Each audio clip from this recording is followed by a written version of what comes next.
Record. Okay, welcome everyone to this presentation today about finance basics for coaches. Now, why are we here? Today I'm trying to show you how running your income as a personal income or a business income, what kind of difference it can make to your bottom line. So the cash in your bank, which is the most important thing, or one of the important things that we have here as coaches. The reason I'm doing this is last week, I spent almost 2 hours speaking to a coach in Germany about her business setup in Germany. And I was explaining to her exactly what we're going to do today. And I thought probably quite a few people could benefit from this. And this is when I started to schedule this training today. Now, understanding this topic can have a huge difference to your bottom line. So it can be the difference between having or basically not having and living in a tent, or having and living in a nice house and having a nice car. Now, what we're going to talk about today, we're going to look at a couple of terms that we use in the finance world. We're going to then look at personal income, what that is and how it affects your taxes, your personal taxes. We're going to be looking at business income, what is considered the business income and how you can run a business income. Then we're going to be looking at tax residency, what that is and how that affects your income and your taxes. And we're going to finish with a Q&A. Now, quickly to the terms. By the way, the reason why I feel I can do this seminar today is I spent 16 years working as a finance director and CFO in about 10 different countries. So in every country I went to, I had to learn the various tax codes and work with like my local accountants on producing financial statements for the companies I worked for. So that's why I'm doing the training. I'm not coaching on any of this because it's a bit boring, but we all have to be aware of it for our coaching businesses. Now, a revenue. So when I'm going to be using in this presentation today, revenue, I consider a business income. So when you have a business, the money that comes in is called revenue.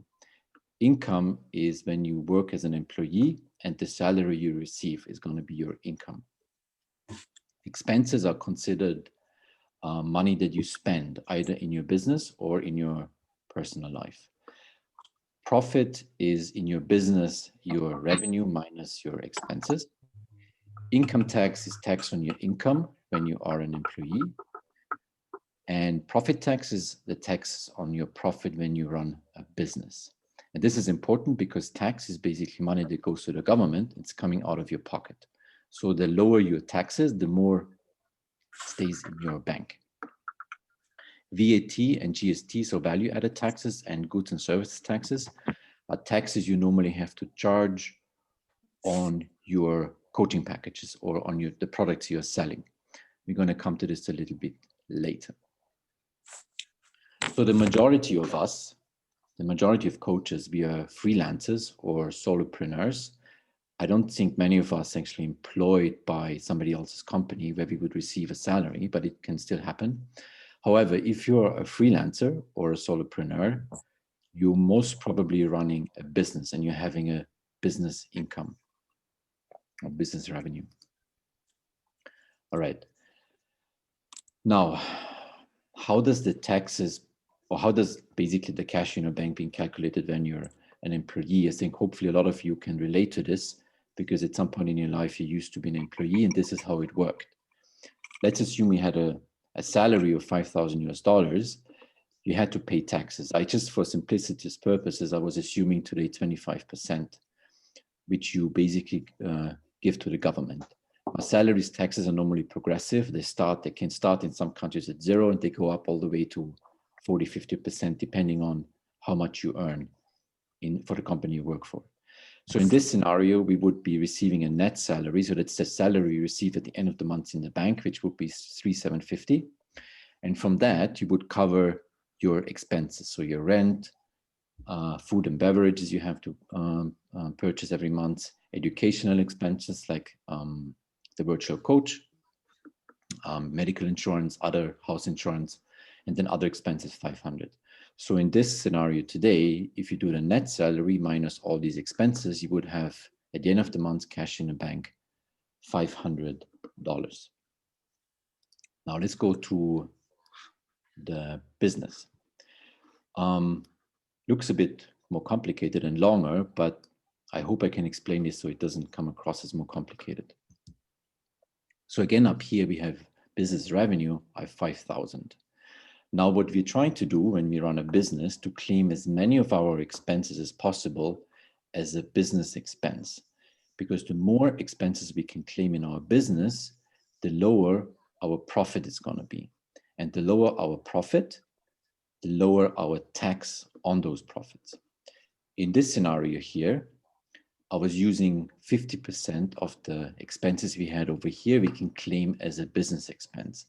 Let's say if you run your coaching practice from your personal home, you can check with your accountant or with your tax authorities in the country you live in, if you can claim any of the rent that you're paying for your house or for your apartment, if you do pay rent, if you don't own it, if you can claim this as a business expense. So in this example today, I was using 50%. The same can apply to food. Let's say if you go to a restaurant or you buy a sandwich for lunch, you can claim this also as a business expense. Educational expenses, in my example here today, I would claim the virtual coach as a business expense, and this can be 100%. So 100% of what we had over here goes into our business. Insurance, the same, we're going to claim 100%. And from the other expenses, I was using 50%. That could be, I don't know, a laptop or a phone expenses, stuff like that. Now, in this scenario, the profit, the gross profit in our business would be $3,000 US. So the 5,000 minus all of these expenses would be 3,000. The profit tax, again, this is an assumption, is 20%, which would be, in this case, 600. Now, normally, in general, profit tax on companies are lower than income taxes on employees. This is quite important to understand, that if you run a company, normally the taxes you're paying in your company income is lower than the taxes you're paying on your income as an employee. And you need to remember, which we're going to see next year, if you run a business, you will still probably take a salary out of your business. However, since you can run some of your personal expenses as a business expense, you can also pay yourself a lower salary. Actually, normally you try to keep your salary as your own employee in your own business as low as possible, just to barely cover the expenses you've got, and all the other money you leave in your business. So in this scenario today, we would be having here, after the profit tax, we would be having $2,400 US. Now I'm going to pay myself a salary of 1,500. Now on that salary, I still have to pay again salaries tax, which is in the same case here 25%, which would be $375 US. So remember, over here we paid 1,250 salaries tax. Now over here we've been paying taxes 375 here, plus up here the profit tax. So far we've paid over here 975, versus if you do this as a personal income, it would be 1,250. So we are 300 better off. Okay, so then you have still your personal expenses. So at the end of the day, the cash in the bank in your business would be $900 US. In your personal account, you spent a bit too much. Probably you have some leftovers from the months before. So total cash for you as an entrepreneur, as a freelancer, you would have 775. Now, here we have 775, and over here we have 500. Now this is 275 more than as a personal, if you run this as personal income. This might not sound a lot, it's $220 US, but imagine if you have a business that goes 100,000 or 500,000 or $1 million, it can make a big, big difference. 775 is almost 50% more than 500, 50%. And that's why it's important that you understand that when you work as a coach, that ideally you set up a business and you run all your incomes through your business. Now, hang on a sec. Oh, yeah, sorry. What I forgot to say is the salaries taxes and the profit taxes and what you can claim as an expense is really depending on the country you registered your business in, right? So change the country you register your business in, you're going to change these allowances. You're going to change your taxation and you're going to change what you can claim as a business expense. There are some countries which are better known as countries to kind of incorporate the business, and there are other countries which probably you don't want to incorporate the business. Here, hang on, somebody's got their mic on. Paracalo, somebody in Greece.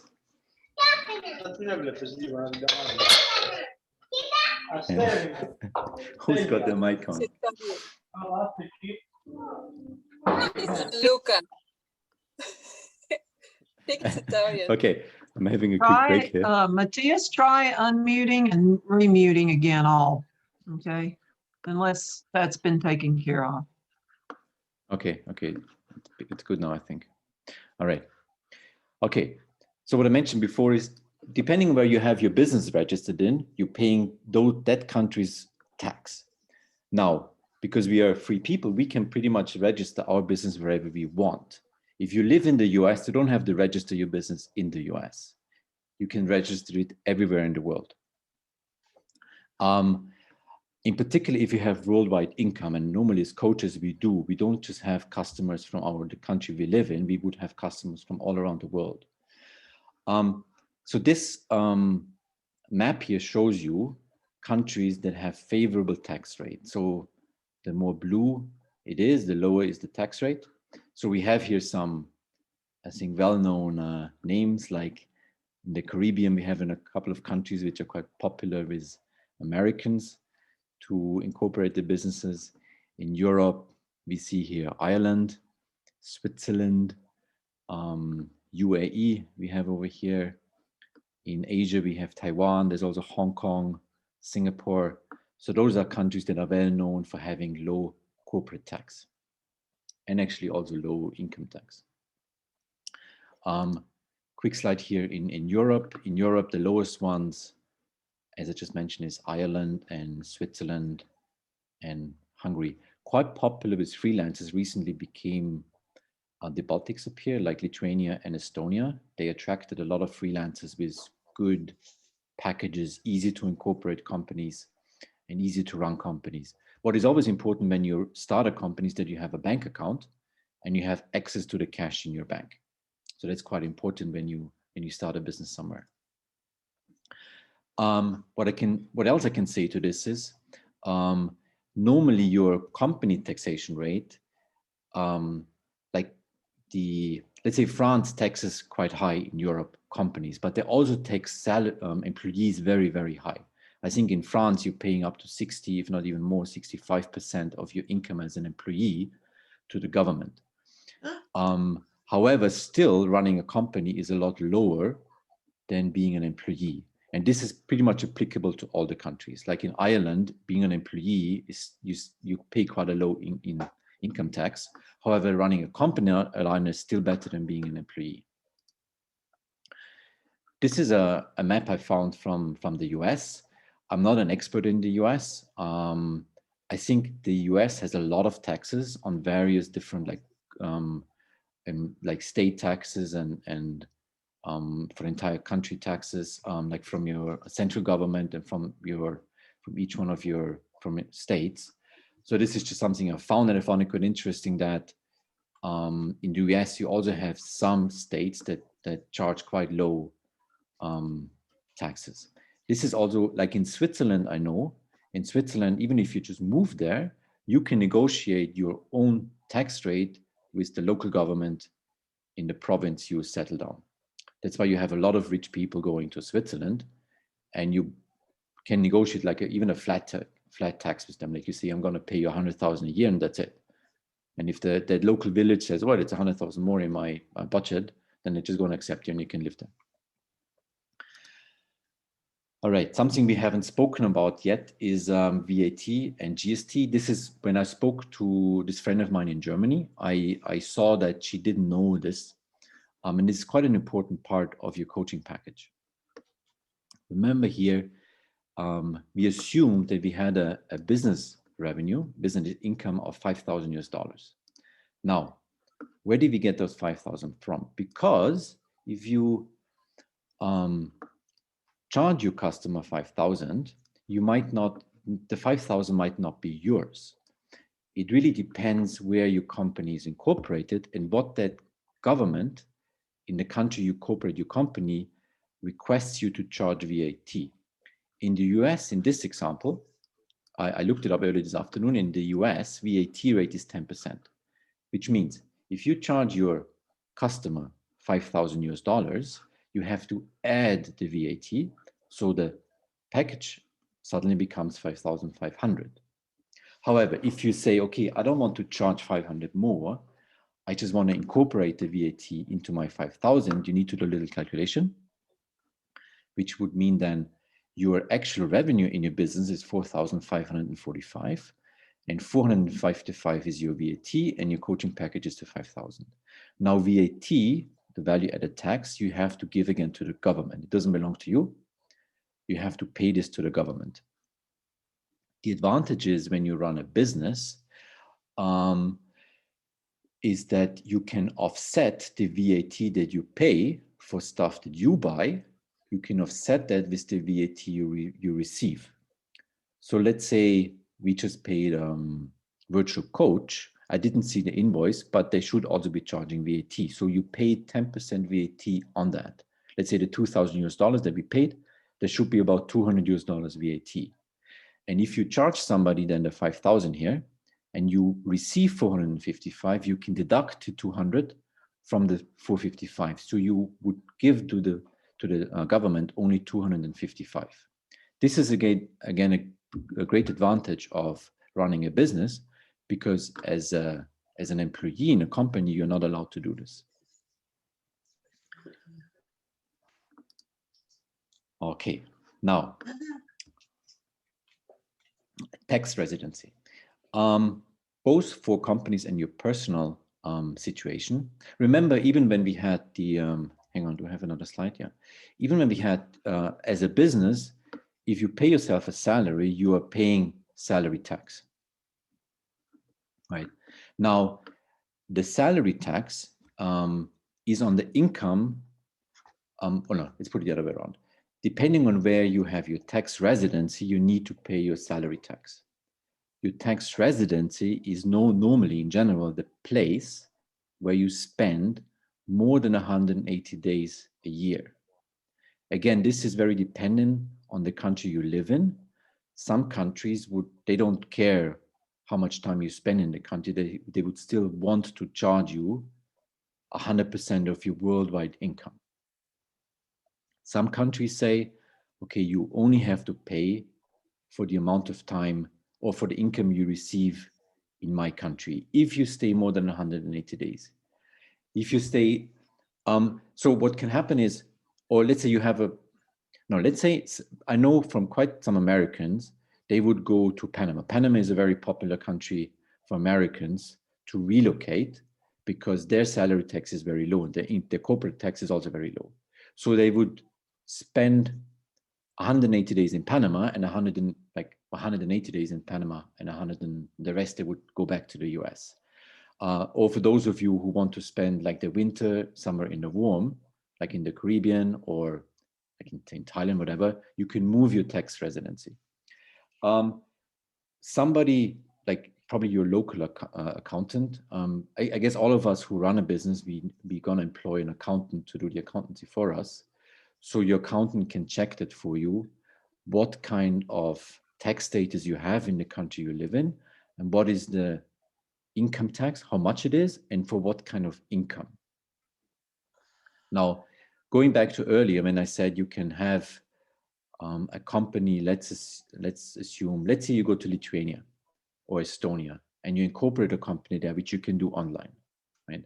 And then you set up your website.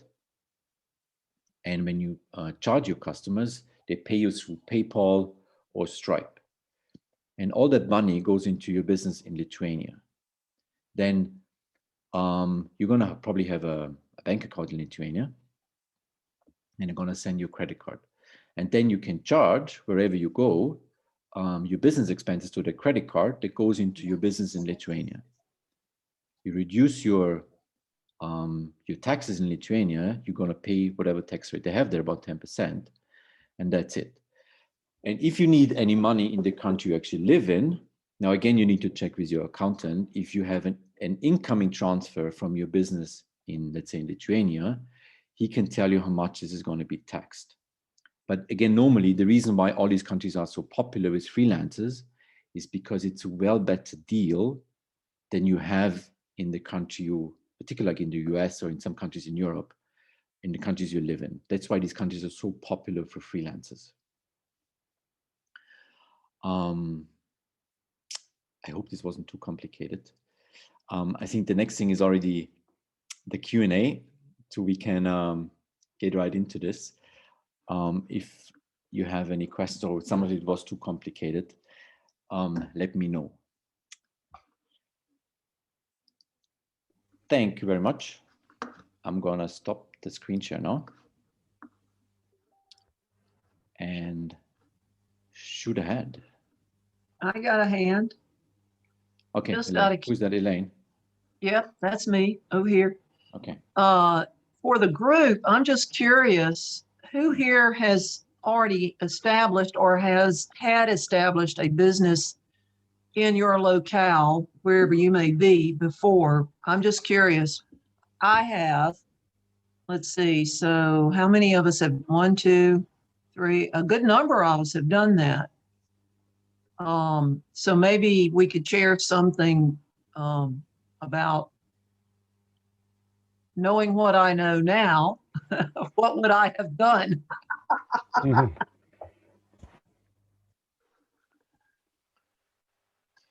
Sure.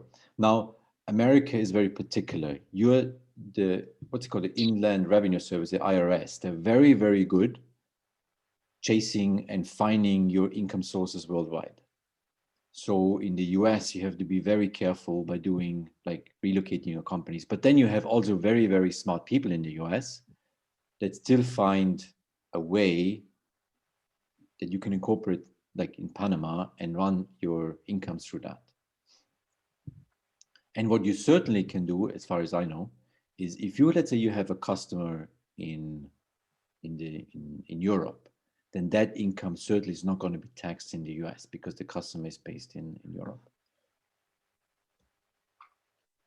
All right, anyone else have any questions? Andrew? Matthias? Yeah. So just to kind of go back slightly to the beginning. So in all that scenario, you were giving the example, was that a monthly kind of perspective, or was it an annual perspective of your deductions and taxations and all that? Yeah, I was looking at more monthly. Okay. And then to do all this, are you talking about when you're declaring sole trader or whatever, are you actually registered as sole trader for tax reason purposes? So you have to designate that, or is it an LLC, or what is it that's recommended? I personally, I have a limited company. Right. I used to live in Hong Kong, so I was lucky enough to have it in Hong Kong. So all my income goes through that company. It depends again what your local law allows you to have as a solo entrepreneur.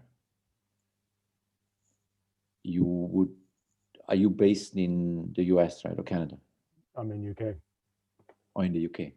Yeah. I think UK is very, very... So as far as I know, a sole trader from a tax point of view is treated as an individual. So I don't think you get any tax benefits as a sole trader in the UK. So it's LLC, you get the benefits? Yeah, you have to be a limited company. Yeah, okay. Thanks, Christina. I'm looking at the chat here again. Just another question? I have, okay, Christina asked here, how do you manage the different VAT sales tax rates in different countries? What you normally would do is you apply the VAT rate from the country your company is registered in. Ideally, if you charge somebody that is not based in the country that your company operates in, then you can apply zero VAT. But what you don't need to do is, let's say you're in the UK and your tax rate in UK is I think about 16%. And then you have somebody, let's say in Germany, and you would quote someone in Germany, you do not have to apply never the tax rate in Germany. Okay, so you don't need to become an expert in VAT rates worldwide. All right. Oh yeah, somebody here, Andrew, this is very important. Yeah, he said your receipts and your invoices. Now, what is normally required is if you run a business, is that your expenses are issued, the invoices are issued in your company's name, not in your personal name. Only when they're issued in your company's name can you claim them as a business expense. And some of us who are incorporating the companies right now, you probably have, some of us might have, expenses for lawyers, for accountants, for business incorporations, for business associations, for whatever expenses. So make sure that all those issue invoices on your company's name so you can claim them. It's very important because the taxmen obviously want your profit to be high as possible, so you can charge as high profit tax as possible. So for every expense that you're claiming as a business expense, they will look at it in detail and say, okay, is this really justifiable? And if it isn't issued under your business name, they might say, okay, you can't claim this as a business expense because it's a personal expense. So there's an argument for using a business credit card then? Absolutely, yeah. Cricket said Florida has no federal tax. Okay. I think Florida has quite low taxation in general, right? Yes, in the United States, there's three states that I'm aware of, and I'm curious about the United States map that you showed. Texas has no state income tax, so Nancy, may I ask a clarification? Is Florida also no federal tax or no state income tax? You're muted, Nancy, you're muted. It's state. Cricket, where'd you go? No, she's not here. Okay, Cricket, where are you? Oh, Okay. yeah. Yeah. Yeah, it's just state. Yeah, and the one thing I can say about that is that's why they're, like you mentioned, Matthias, where people are moving to.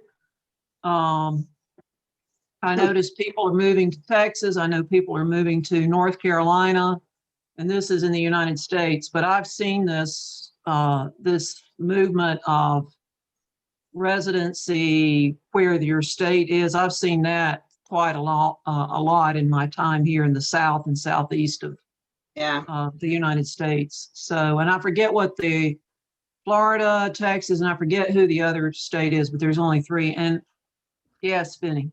Yep. Okay, I see. Florida, Texas, Washington, Delaware, and Alaska, I believe. We all have federal. We cannot not pay federal income tax. Right. Those are the state income taxes. So I'm in Washington State. The way the state government pays for it is we have extremely high sales tax. So our sales tax is 10% plus, depending on the county and the city. I'm sorry I joined late because I'm not on Facebook. So thank you, Andrew, for sending the Zoom link. I just found it, but so I don't know, maybe Matthias has already covered that. Matthias, thank you, bless you, because I have spent a lot of time investigating this. So for those of us in the United States, I went to a SCORE person who's a retired, CPA with the big firms. And anyway, long story short is for the US that I know of, if you set up a LLC, Yeah. so different states has their paper. I just hired one of those registered agents, because if you use a registered agent in the US, you don't need to, you can have them receive your mail and stuff, so you don't have to put out your address, especially if you're home-based. That's an issue. Then if you have LLC, then you can elect based on your income whether you do a S corporation or not, which will help reduce, because here in the US, I don't know about in the UK, if you're self-employed, you have to pay self-employment taxes double. You have to pay the employer's portion and the Yeah. employee's Right, portion. for Social Security. Yeah. That It's goes for like social. Social Security and Medicare. So that chops off 15.3%. It's a huge amount. So yeah, so you can work out on that. I think having the LLC in and of itself will be kind of helpful.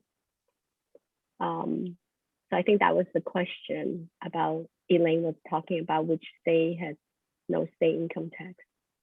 Yeah. Right. Yeah, it is. Right. Thank you, Wendy. I I see one more question here from Christina. sorry. Christina asked, so if I incorporate my business in, say, Cayman Islands, I don't have to pay any business tax to the UK government. 99% yes. Cayman is, I wouldn't go to the Caymans because they would probably try to figure out what the hell you're doing in the Caymans. But there are some, in general, yes, it is correct what you're writing. The thing is, if your business is in the Caymans, at some point in time, you probably want to get a dividend. So normally how an entrepreneur pays himself, so he doesn't need to pay high income tax on his salary, you pay yourself a dividend because you're a shareholder in your company, and a shareholder is entitled to a dividend. And dividend taxes, it's again a tax, but it's a lot lower than any of the other taxes. So when that money comes back, then, the authorities, they monitor bank accounts, how money is being transferred worldwide. They might ask you, where does this money come from? And then they might check you. So, this was just an introduction to the whole topic. I think each one of us, should have somebody in our community, a local guy who we reach out to and ask him, what is the best setup for you in the country you live in? So if I did that, would it be considered tax avoidance? Sorry, who was that? From Christina. If I incorporated a company in a low tax territory, is it considered tax avoidance? Is that the issue with that? Well, you want to do it in the legal way, right? That's why I'm saying you need to check with somebody, in your local community, what is possible, let's say in the UK, because you're in the UK. It's always a fine line. As an entrepreneur, you're always trying to reduce your tax burden. So you always, any tax advisor be looking at the tax code and will advise you how you can save taxes. That's what their job is, which from the outside, it might look, or somebody's trying to avoid paying taxes, but that's what companies do. That's why you have big companies like, let's say, Starbucks in Europe is incorporated in Ireland, and all their revenues go to Ireland, although they sell coffee in Germany. And that's like a huge problem sometimes in Europe when you look at these different things, how they're being taxed.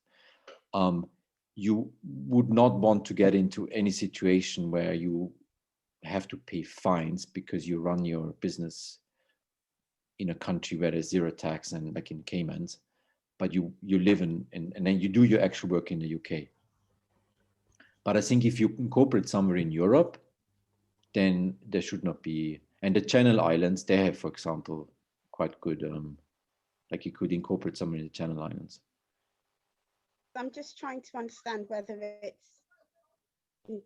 it's a legal issue. I mean, is it frowned upon, or is it actually illegal? Is there a line between that? Well, tax codes are quite complicated. So sometimes that's why you have, tax accountants and advisors to help you out. So they're going to tell you what is still legal and what is considered illegal. So you always want to stay within the legal boundaries. But the great thing of you being a coach is that any revenue that's not coming from the country you operate in, you can run through another country. So Christina, in case you have a customer in the UK, you would need to check with your local tax accountant, but you might need a business in the UK, and you can have another business, let's say in the Channel Islands. And all the income from the UK, you run through your UK company, and you charge VAT, like the UK VAT rate. And all the income from somebody in continental Europe or the US or wherever, you would charge through your company in the Channel Islands. And that would be probably then a, 0% tax rate, 0 VAT rate. Right? So, which means if you have a 0 VAT rate on a $5,000 package, everything that runs through your Channel Islands, you have 0 VAT. So the $5,000 is all yours. However, if you run it in the UK, you need to give some of the VAT to the government.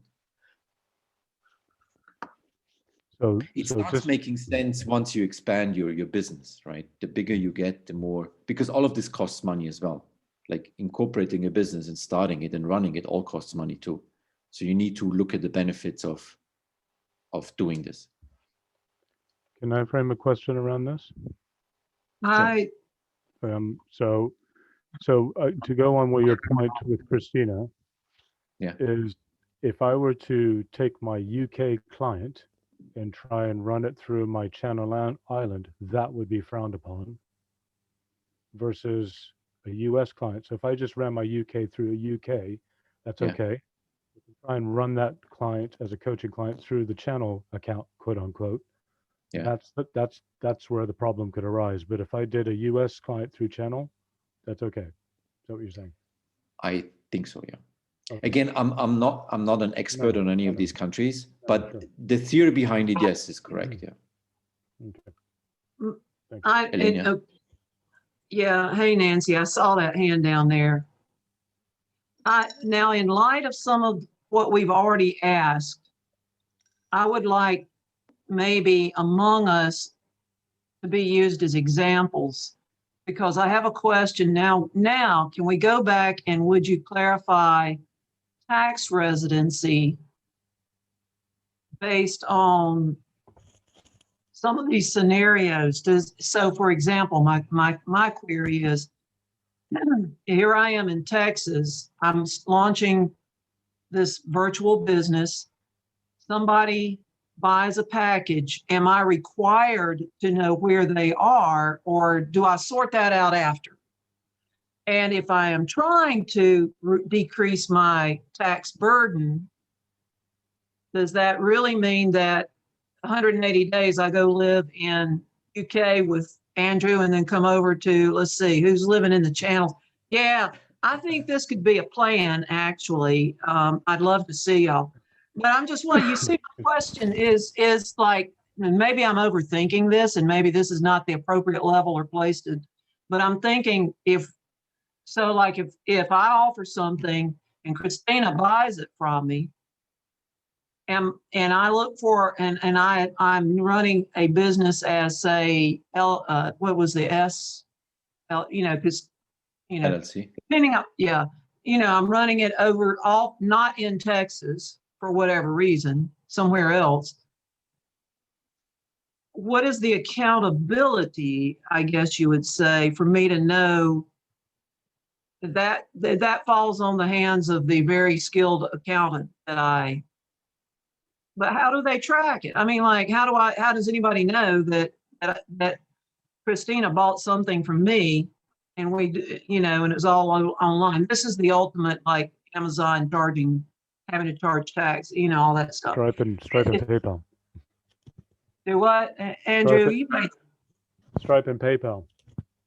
Stripe and PayPal. If that's what you're using, that'll have a record. That's your trail. That's your They paper would trail. have the red. That's okay. That's kind of where I'm going with this. Like, who keeps track?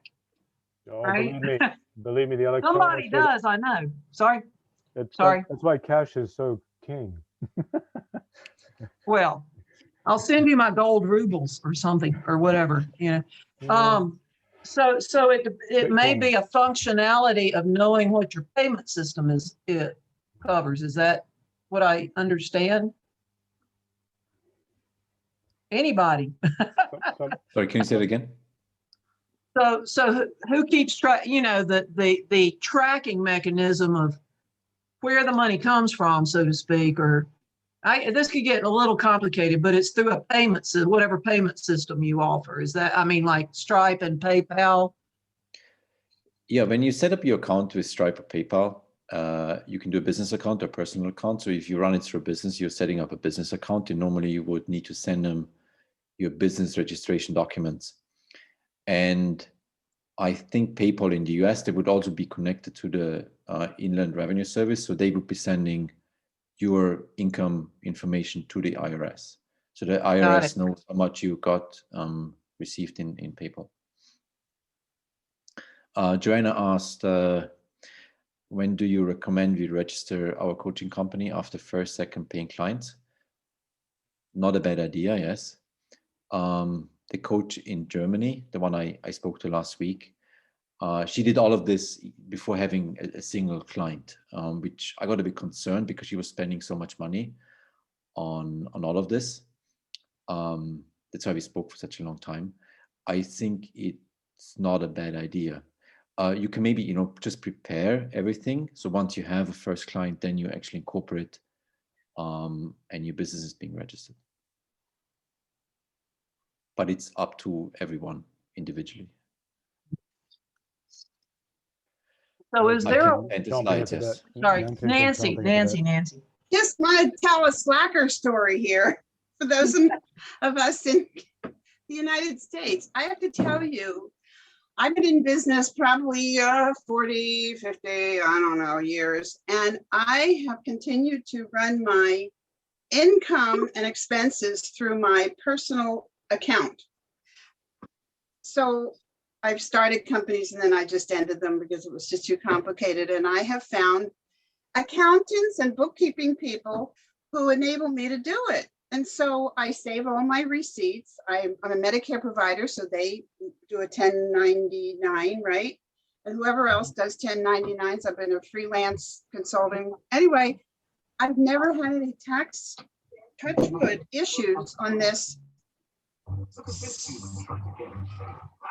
Ooh, someone's going for it. Everybody's going for it. Anyway, I just wanted to share that with you. There's no issue. And I just got from 2019, I got a notice from the IRS. Every time I get an IRS notice, I freak out. But it was trying to identify me. I needed to prove my identity because I got screwed by my last tax person. That's a whole nother story. So I found someone new who was doing my taxes, and they just wanted to make sure that that was legitimate and that it was really my taxes. So I've never, I'm knocking on wood, never got in trouble. I just run it through my private personal account. It's an open book. The money comes in, the money goes out. And I have, the 1099s and the income. I don't know how that happens, but here in the US, it's apparently permissible. I have permission to do this. So Nancy, are you Yes? are you registered any, or you just carry on as a personal business? Are you so you're not registered? Okay, so as far as your accountant, they're able to get your deductions and all the lovely things that you can get. Yes, I have a sheet in my taxes are sometimes this thick. The shoebox full in my house. What? A shoebox full box in my house. Just throw everything into income at the end of the year. Everything comes in. Mhm. And then it's all figured out, and it's always, I make sure that everything is similar every year, or it goes up a little bit, or the income, I mean, it's all true. It's honest. I don't make stuff up, No, but sure. I don't know why everybody is so. Can I ask one last question, because I don't want to monopolize, sorry, excuse me, but so when you were to go do an electronic payment like VC that you could then deduct, at least what Matthias was sharing, as an expense, a company expense, but it's in your name. So you were considered, so Nancy Polides coaching. I was a psychotherapist up until now for years, but I have a license, but it doesn't matter. Yeah, it's just Right, Nancy okay. Politis. And they're okay that the charge card is in your name, but you're declaring it as a business expense or a personal expense. It, Okay, cool. Sole That was a question for everybody. proprietorship. It wasn't just for me, because the UK. Yeah. It's sole proprietor. Yeah, that's what I'm called. Right, Thank you. okay. I'm a Yeah. sole There we proprietor. go. Okay, So- that's key. Yeah, which is legally, there's some legal hitches with that, if I may say, from a. Don't tell me what. Okay, well then, okay, do this. Okay, No, all right. I'm kidding. Well, all I'm kidding. this, okay, now this is a US thing, right? And Yeah, of sole course. proprietorship. But the Yeah. thing about it is that the tax advantage of an LLC is if you actually are running your business from a home, is that if somebody were to sue you, they can't take your basic survival kit from you. Sole proprietor, they can take everything. And I have that's nothing, so it doesn't really matter. wait until No, you it become comes with homeless. bills.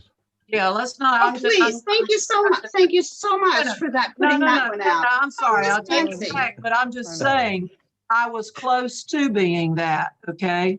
That's Because all you I did can. what I do. Yeah, because I opened a business, I ran it, so I didn't want to get complicated about it. I found out later that, and I was doing, okay, this may surprise some, I was trained and I'm registered licensed massage therapist. You can imagine the risk involved.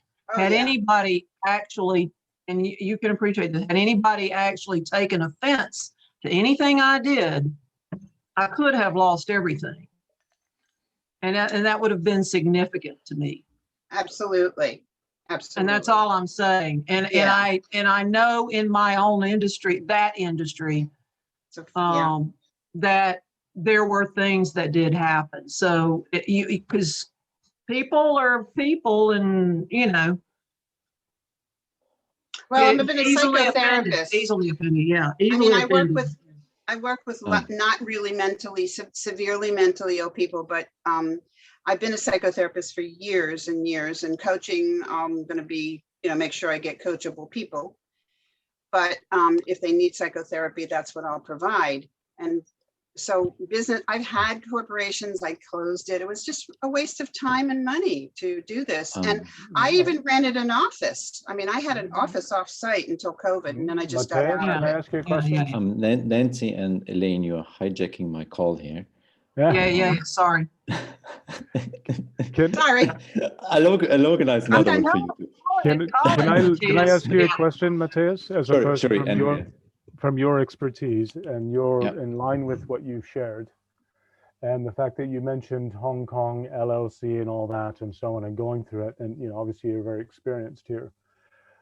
My understanding from a UK perspective, and that's where I ran my businesses out of because I've been here for 20 years, that the question about when you should do this, whether after a couple of clients or not, or do it up front. And you said you were concerned that the person you coached in Germany was doing all this up front and hadn't actually gotten started yet, or whatever.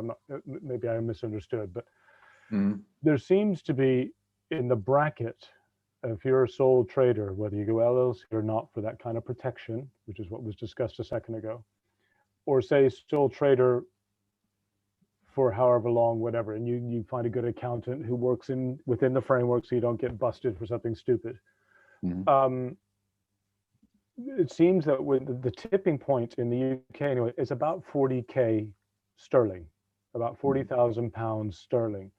When you start going above that, you start going into different tax brackets, and that's when you start thinking these questions.